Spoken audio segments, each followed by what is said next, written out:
everyone. I'm Melissa McAllister, and you're listening to The Melissa Made Show. Now, for decades, I've dedicated myself to helping women break the cycle of dieting, navigate through all the fads, and change their lives through my nutrition coaching. Now, each week, I'm going to talk about everything from deep nutrition, mindset, self-care, the ideal workout routine, tips on how and why to implement intermittent fasting in your life, my favorite recipes that are not only crowd pleasers, but they're actually healthy for you, and so much more. Now, with small and consistent changes, you can defy aging while living a happier, healthier, and more heart-filled life. I'm so excited to show you it's possible with the right strategies that are so simple to adopt.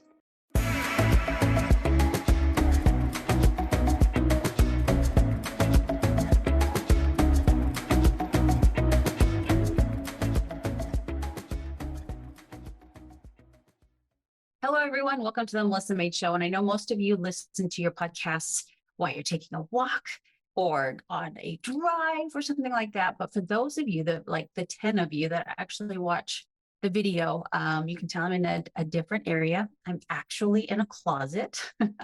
I am here in Mexico. And for my birthday, my husband got me a beautiful setup, knowing that we're going to spend a lot of time here in Mexico, as well as Texas, and he knew I needed a setup because I do interviews, and I have one coming up. And so this podcast, a solo podcast, we are going to dive into the controversy of diet soda. And I have a lot of things to say about that, but I want to start off saying, do you remember in school when people would run for student council? Right? There was the president and the treasurer and the secretary and all that. Who was the person that always won? It wasn't the smartest person. It wasn't the most qualified person. The person that would win the election, that would get the most votes, is usually, at least in my school, was the person who passed out candy, the suckers, or had stickers, or had really fun things to pass out. That made them very popular, and they would win and become class president or class treasurer.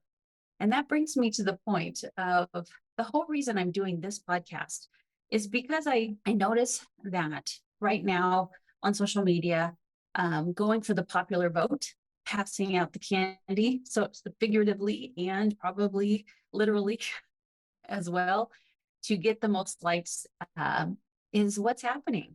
Because the way that social media is working is it's all about engagement. So people are either extremely controversial, Mr.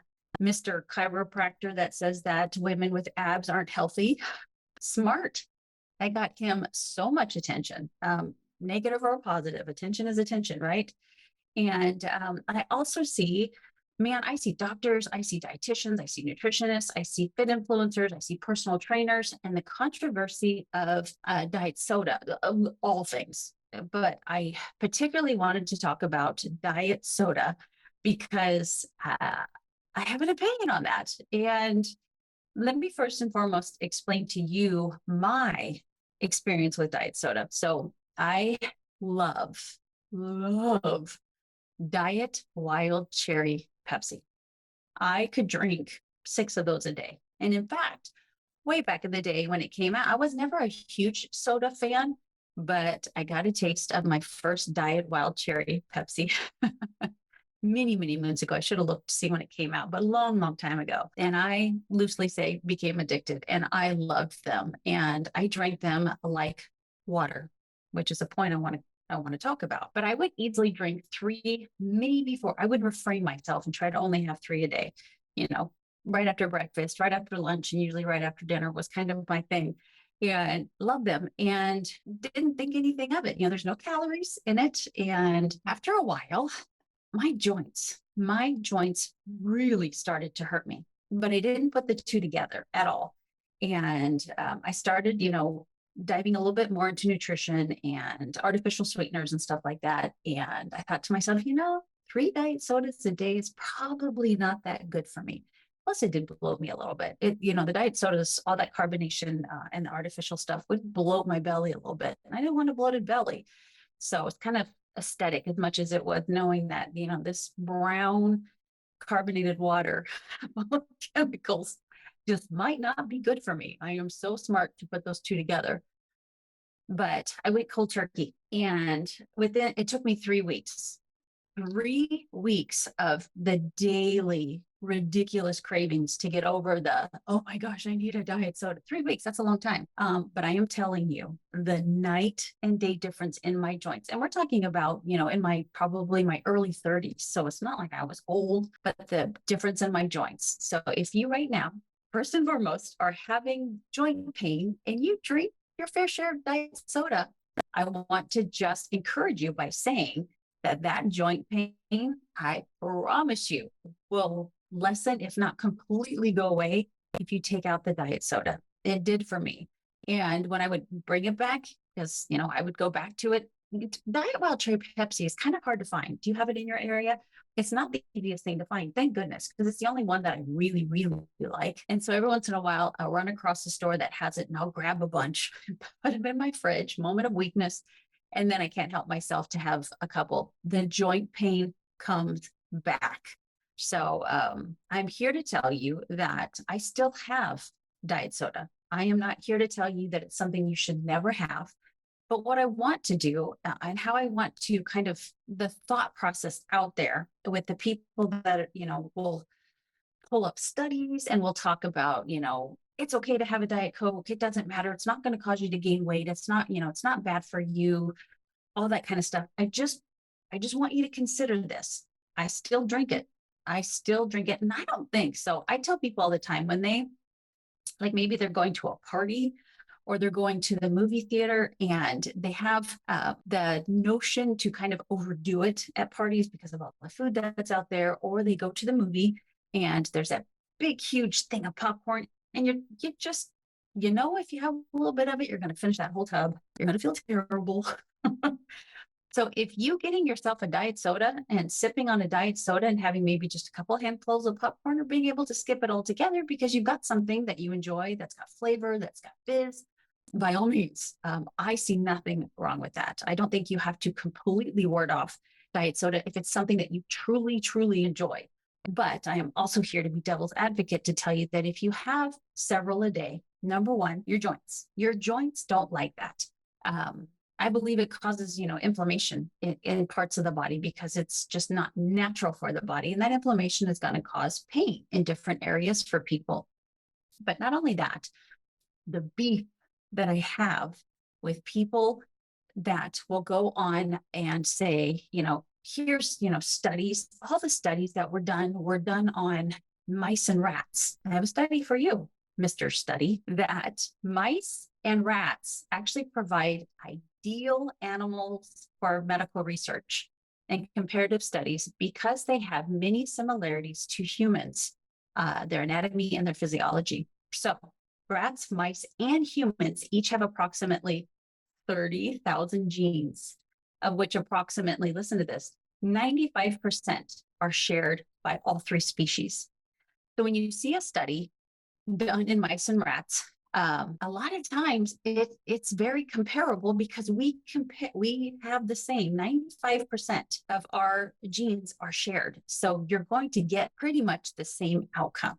Now, of course, it's not, I'm an animal lover. I got to put this out here. I don't like that they use animals in studies as well, but I'm not going to be able to change that. But they won't do it on humans because it's quote unquote inhumane. But the fact that they use rats and mice and even chimpanzees it depends on what they're studying. But mice and rats are actually very, very close to us and can show us what would happen if they get something versus if we do. So it's just very simple. So when someone says, hey, it was done on rats and mice, I don't know, I want to mess that up.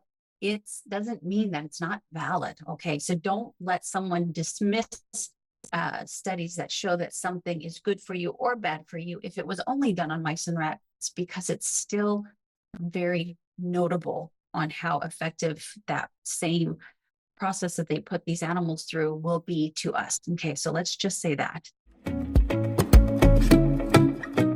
Are you ready to learn the secret behind how I continue to be so healthy? Well, it all comes down to science. If you've been listening to my show for a while now, you may have heard me mention something called the MAID diet. Yes, that's right. Because I'm so passionate about how learning about the effects that nutrition has on the human body, I always seek to learn as much as I can and apply that knowledge. One of my best learning tools has been self experimentation. And now in my late 40s, I have to say, I've done a pretty good job. It's hard to find trustworthy, even accurate information in this country between the influence of big corporations with monetary agendas, the nutrition labels designed to deceive, and downright misleading information that you were taught in school. Navigating food and nutrition with your optimum health in mind can be quite challenging. Take the food pyramid, for example. In an ideal world, I'm sure we would all love to eat pasta and baguettes for every meal, but that's simply not what's best for our bodies, our health, and our longevity. Now, I spent years developing the MAID diet in a way that I wish someone had taught me, and I break it all down in my MAID diet course. People are always asking me what I eat, so we start there. What I eat in a day and which foods are the most beneficial. So think something in between the Mediterranean and the paleo diet. It's a lifestyle plan that incorporates moderate protein, adequate fat, decreased carbs, and an introduction to intermittent fasting. But please, I want you to keep in mind, just because I say decrease carbs, I don't mean decrease carbs in what your body needs. I just mean decrease carbs in what the standard American diet has become. You still get plenty of quality carbohydrates, just not in the mass amounts we have been eating to get us into such an unhealthy state. And of course, we're going to talk about what foods to avoid because that's just as important. We even talk about how to eat healthy on the go because let's face it, we're busy and that's just life. And then there's intermittent fasting. I share all of my favorite tips and tricks, and a lot of science are along the way. I could not say enough good things about intermittent fasting, and I'm honestly so surprised more people are doing it. You'll also learn how I've learned to balance my hormones and feel my best because so many women struggle with this. And lastly, we cover the mindset behind making a change because we all know that your mindset is the key to your success in anything that you do. So if you are struggling with diet in terms of feeling your best or you are ready to take your health to the next level, I strongly recommend you check out this course. Now, the course is structured in 5 modules, 16 lessons, and a whole lot of research to back everything up. So I want you to visit my website, themaiddiet.com or melissamaid.com, and you will see a tab for the course. Click on that to get access today and learn why you should be eating this way too. And number 2, when you're telling people, hey, diet soda, is okay, which it is. I'm telling you it is. I don't want you to ward off anything if you love it. If you're not strong, and I'm talking to myself, if you're not strong enough to say, I'm never going to have a diet soda again, then don't do that to yourself. But I also, through all of the clinical work that I do, have conversations with so many people that actually have this. They drink a lot of soda. Let's just put it that way. I mean, to have 6 a day for them is nothing. So when they hear somebody that's a dietitian or could be a doctor say, there are no studies that say that it's bad for you and it doesn't, cause your insulin to go up and it doesn't cause you to gain weight. Guess what it does do? It keeps you from drinking water. But a lot of times, that's not talked about. It's just like, hey, someone is giving you permission to have the diet soda. And so for people that have this stronghold on drinking soda instead of water are like, oh, well, this person, this very educated person has told me it's okay to drink diet soda without being honest. Because I know this person, if they knew that someone was drinking 6 sodas a day and maybe having 1 glass of water, would be like, oh, whoa, wait. I'm saying it's okay, but there are parameters to that. And nobody ever talks about the parameters. And that really gets to me because we can take one little chunk of information that we hear and then just kind of draw our own conclusion and continue on a path that isn't serving us at all as far as bone density and joints, staying hydrated, having too much caffeine, or there are some things out there that show that soda in more than a regular consumption, and regular consumption could even maybe be one a day, or several in a week, but to have two, three, four, five, yes, six, a 2 liter a day. I have a client that does 2 liters a day, is something that we want to maybe get out of that habit of doing. So I have in the show notes as well a couple of studies. One is, and this is a study in 2017 that gathered data that indicates a link between diet soda and the risk of stroke and Alzheimer's disease. Now, the study involved 2,888 people, and they were all over the age of 45. And they really did a good job of discerning people that, already had a propensity for things like diabetes and Alzheimer's. And I will tell you, I believe the study is just an observational study.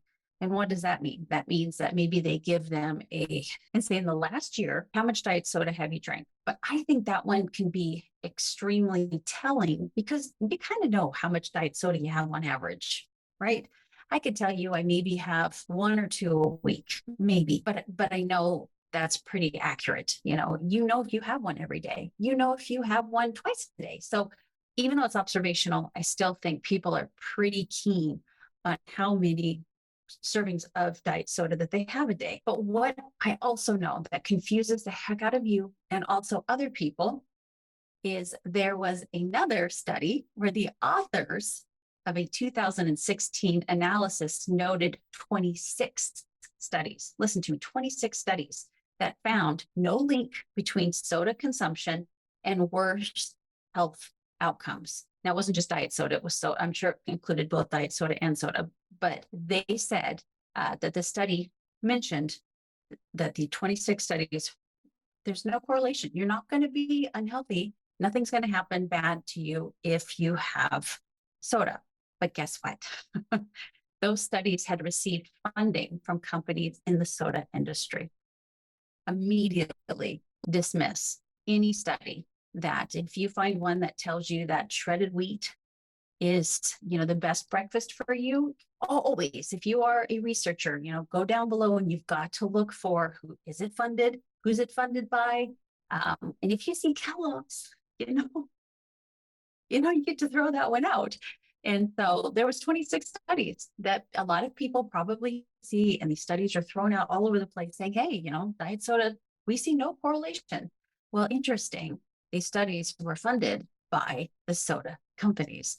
So it's hard out there. And I know that it is. And that's why I like to do these kind of podcasts, because I want you to know that even if it's an observational study, there are studies showing that it can link to, stroke and dementia. Most studies are done on rats and mice. Guess what? They are 90% us. So what happens to them in their digestive tract and the outcomes of the foods that they take is very, very, very similar to what would happen to us. And so I don't know about you, but I don't really want to raise my hand to do one of those. But I do trust that what's going to happen to these animals that are very similar to us will also be something that we have to worry about as far as stroke and dementia go. So I'd love to know your thoughts on this. So whether you're listening to it and you go in the show notes or come to me on my social media and let me know, do you drink diet soda? Do you find yourself loosely, I don't think you get addicted to soda. So I'm just loosely saying there's that extreme craving. Funny enough, Lindsay Matway, a good friend of mine, and I were at a retreat together, and she had mentioned giving up diet soda. And I wasn't there yet. And she said, it was really hard to me. And she goes, it wasn't the taste that made me love the diet soda so much. It was the burn. And as soon as she said that, I was like, oh my gosh, totally. I mean, can you relate right now? You love to, have a Diet Coke, Diet Dr. Pepper, whatever it is that you like. It's that burn that you feel, right? And you don't even get that with sparkling water so much. So it's that sensation. So as soon as I realized that, I'm like, yeah, I totally get that. That's, for me, that's what I love. The taste is great, but it's the burn. That sounds so bad, but you're not alone. And I'm here to tell you, you're going to be okay if you have an occasional diet soda. But I also don't want you to listen to people that tell you that there's no correlation to diet soda and any health issues, because I do not believe that's true. And just because mice and rats are the ones that are being studied doesn't mean it doesn't pertain to us as well. And that if you see any kind of a study or what someone's putting one up because they love diet soda, what really happens, like I said in the beginning, is the popularity contest. Is people want to tell you fasting is bad for you because guess what? It's harder than eating all day.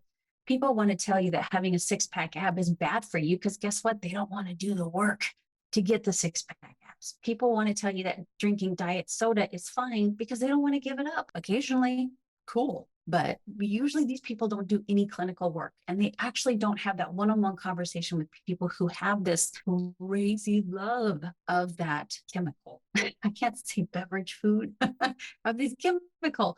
And when we just throw out there, it's okay, drink it. It's like, it's okay, have the cookie. Yes, have the cookie. But can you have one or two of those amazing Girl Scout cookies? Or do they sit in your freezer and you literally are just screwed in the head because that's all you think about? Or you go in there and you finish the whole sleeve.